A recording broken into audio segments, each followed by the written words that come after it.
Hello, I'm Iman. Welcome to the Complete Beginner to Advanced tutorial for Premiere software.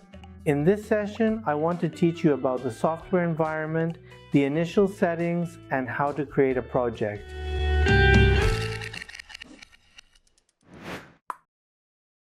We're going to start learning Adobe Premiere Pro 24 together.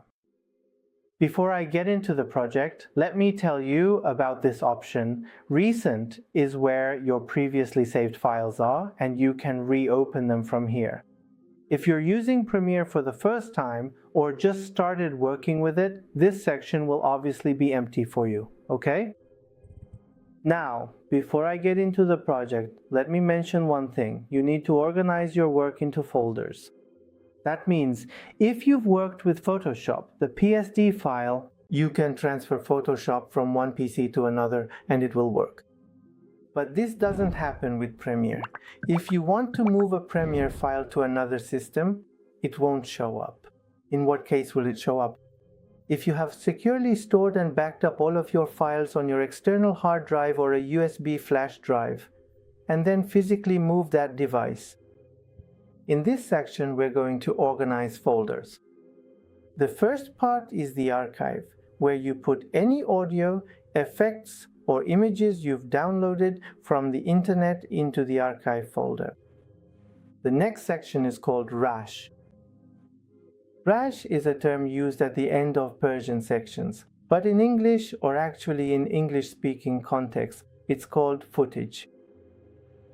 To the images, anytime you download raw photos or raw videos, whether it's with your phone, a camera, or from the internet, it's called rush or footage. The next one is sound effect or simply sound.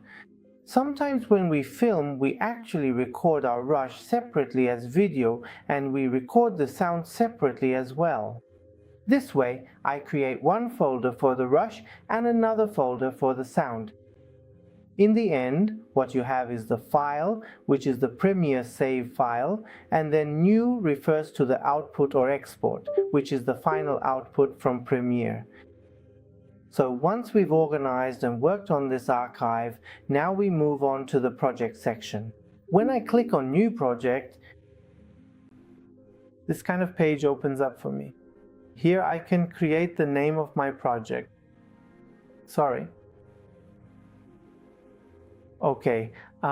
In the project location section, I specify where my project will be saved, the location that I already created in the archive section. So I come here to archive.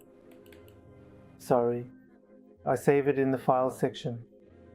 Okay, we don't need to do anything with the template itself. These are the ready-made templates that Premiere shows you by default. Here as well, since we'll create the sequence later, we don't need to do anything. Just click Create. Alright, when you click Create, by default, 4 windows will open for you, one of which is the project section. One part is the timeline, one part is the sequence and the source monitor. This section that's shown in blue, actually, we can call it a window or a tab. Each of these sections that's blue can be minimized or maximized with the icon above the tab or the big P in Persian. Do you see? If you click on the Persian P, it will maximize or minimize. It's above your tab on the keyboard. If you pay attention, it's created above the tab. Well, in the Adobe Premiere Pro program, you will find the workspace is set to editing. That's the workspace most people use.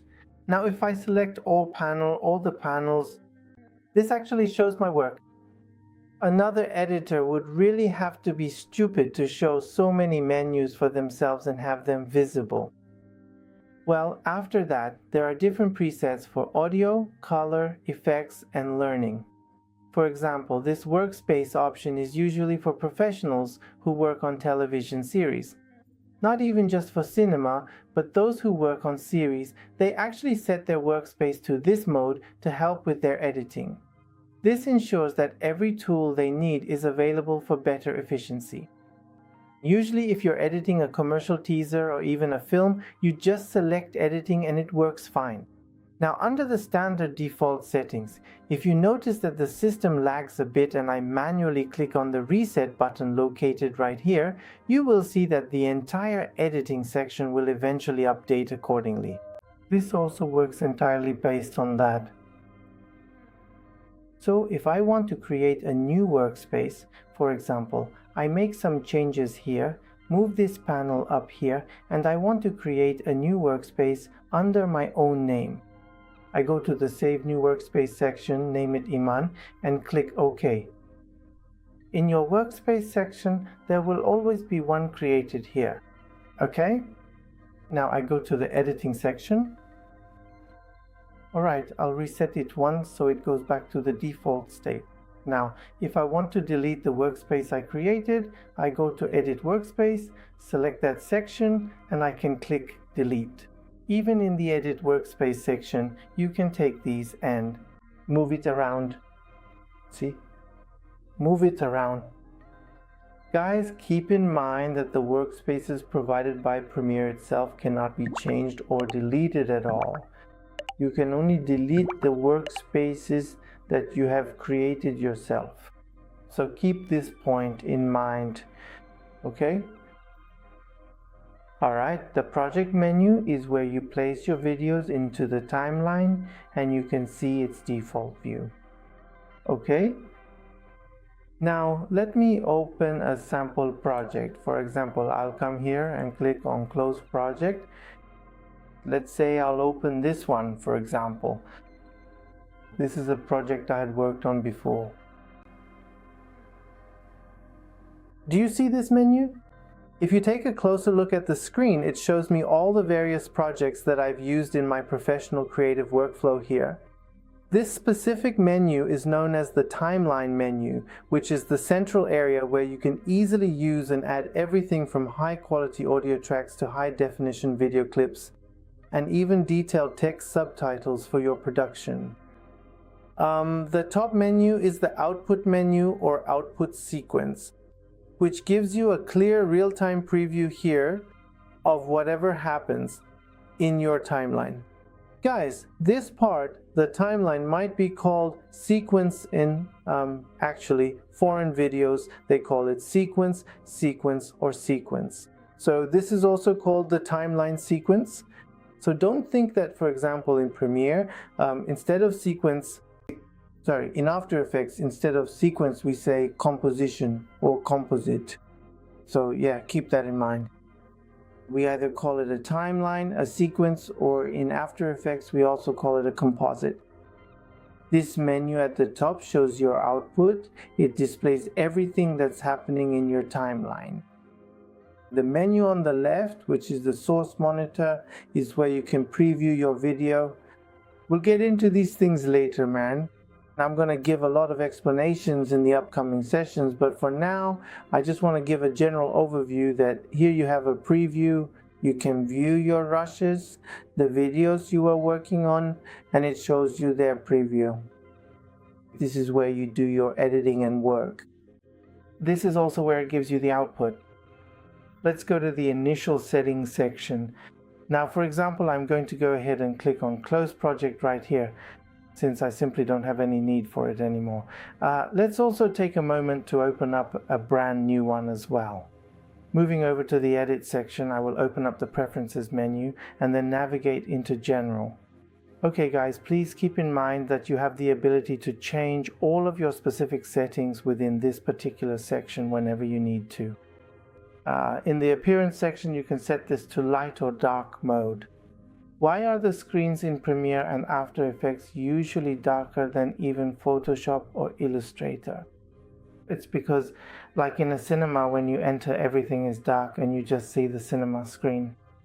That's why they always use the darkest setting for this as well. It has set itself. This section is for colors like this, where it says to make it lighter or darker. If you press the default button, it will return to its previous state. This section makes the borders lighter or less visible. Usually we don't deal with these sections. For audio, well, for example, if you have installed a sound card, you can adjust your sound card from this section. Autosave. Oh, this section is very important. Premiere saves every 5 minutes. Sometimes in older versions it's set to 10 or 15. In my opinion, set it to 5 because, for example, you're doing a good edit and you've set it to 15 minutes for autosave. Within those 15 minutes, you might have made a really good edit and then it crashes. It completely disappears. Not only do you lose those 15 minutes, but sometimes there are certain ticks, items, or cuts that come to your mind right at that moment. When you go back to the reference, maybe it won't happen again, and in a way it gets on your nerves and that incident really messes you up. I set my own save to 5, it's fine. What is this interval of 20? It says every 5 minutes I'll save for you. It keeps the last 20 save fives, the 5-minute segments, for you. The rest will be deleted by default. So I have the first, second, third, up to the 20th 5-minute segment. Okay, for now we don't need to deal with the color section. Let's go to, oh, right. Here, for example, is a place where you can, for example, if you want to add something like a microphone or add sections that you can to your driver, you don't even need to. In the computer's cache section, if at some point you wanted to change the driver for your computer's cache, you could change its driver here. Or, for example, when you wanted to start working with your Premiere, well, it generates cache as it starts working. Before starting any new Premiere project, when you open it, go to the Preferences menu and click Delete Cache so that all previous caches are deleted for you and you can work smoothly and easily. We don't need to do anything in the memory section, not in timeline either, and let the rest stay at their default settings. This is also the Workspace section that gets created.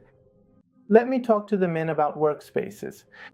Guys, as you gradually learn, everyone chooses their own workspaces, meaning whenever you want, you can have a color workspace so that the color section is visible here. Or you can have the effects workspace so that you can see the effects, see all your effects everywhere. This comes with working for a while. You'll figure out for yourself whether it should be in the editing section or the color section.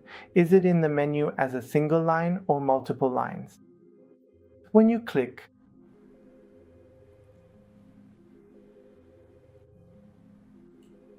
here I can close the panel, meaning delete it. And anything you delete, guys, you can bring back from the window menu. These check marks, that what it means is that these are free and you can delete them. In the close panel section, if you select the second option, it will exit panel mode and you can move it around. Again, I can even move this by dragging it. But if I right click and select undo panel, it will completely exit my panel and I can place it. Premiere and After Effects, guys, have a feature where if you want this to go into your panel, it has to be exactly on its label. For example, in Photoshop, you can be on the item itself and move it around, and you can move it completely. But in Premiere, you have to be exactly on its label to be able to attach your menu to this section. You see? Okay, now I am going to navigate over to the editing section. And I am also going to click on the reset button so that everything returns back to its original default state, just as you can see right here on the screen. Alright, I truly hope that you found this session's tutorial helpful and that you enjoyed the process. We have just finished discussing the different workspaces in Premiere Pro, covering exactly what each layout does and how you can create your own. In our next sessions together, we are going to talk about creating a brand new project and setting up your first sequence properly. If you are new to my channel, please like this video, subscribe, and hit that notification bell icon so you never miss an update. Goodbye.